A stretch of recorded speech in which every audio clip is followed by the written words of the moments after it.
여러분, 하나님의 말씀은 우리 인간의 관점이 아니라 하나님 중심으로 하나님의 의가 자녀를 통하여 어떻게 나타나는지의 관점으로 보아야 되는 것입니다. 한 걸음 더 나아가서 말씀과 나를 분리시켜 내가 말씀을 이해하는 관점이 아니라 말씀이 영이고 생명입니다. 말씀이 나와 하나가 되고자 하는 관점에서 볼 줄 알아야 합니다. 동시에 그렇게 해야 하는데 그렇게 살지 못하는 관점에서 말씀이 뭐라고 하시는지를 볼 줄 알아야 한다는 것입니다.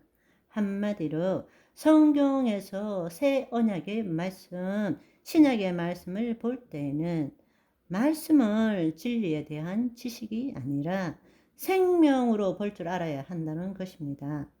예수님께서는 생명을 말씀하신 것입니다. 그런데 우리는 어떻게 하느냐? 그 말씀을 우리의 생각으로 생명에 대해서 해석하고 이해하고자 하는 것입니다. 이 차이를 이해하시겠습니까?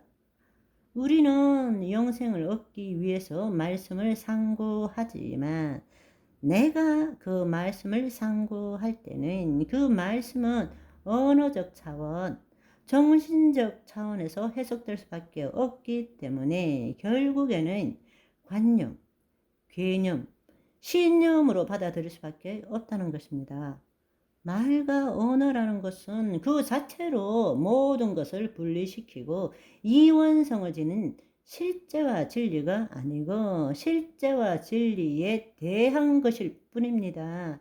우리 머리에 있는 관념, 개념, 신념으로 받아들일 수밖에 없다라는 것입니다. 그런데 생명은 영에 속한 것입니다. 그렇지만 우리가 예수님은 영이고 생명인 것을 말씀하셨는데 우리는 그 말씀만을 가지고 우리의 이 정신세계에 가지고 있는 그 생각으로 해석한다면 결국에는 정신 차원에 속한 것밖에 되지 않는다는 것입니다.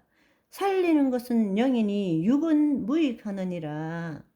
내가 너희에게 이르는 말이 영이요 생명이라 말씀하셨습니다.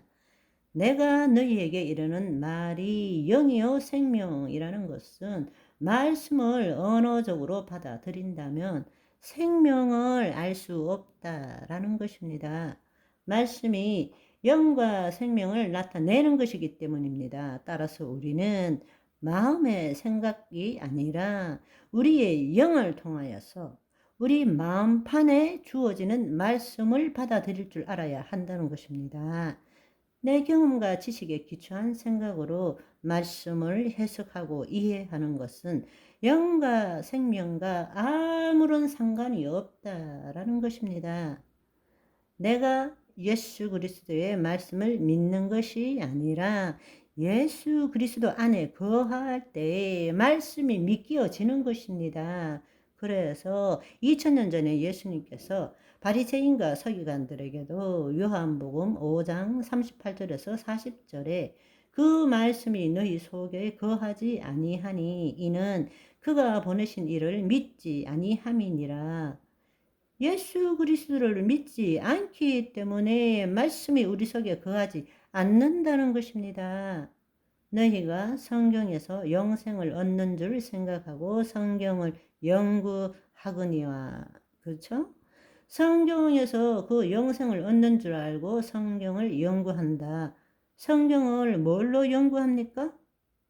우리의 생각으로 이해하고 해석하고 판단하는 것이죠. 그런데 이 성경의 말씀은 곧 내게 대하여 증언하는 것이니라. 그러나 너희가 영생을 얻기 위하여 내게 오기를 원하지 하는도다. 예수님이 길이고 진리고 생명이십니다. 말씀이 영이고 생명이십니다.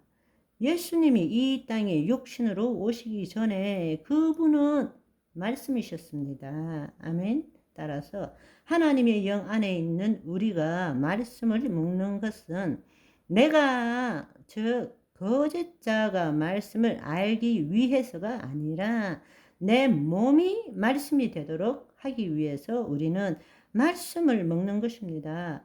내 존재가 말씀으로 이루어지기 위해서 말입니다.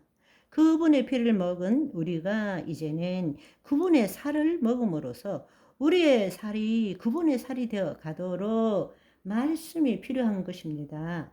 초월하신 하나님께서 우리 안에 내재하심으로써 우리는 말씀을 우리의 혼을 통한 하나님의 자기 계시적 관점으로 보아야 한다는 것입니다. 아멘.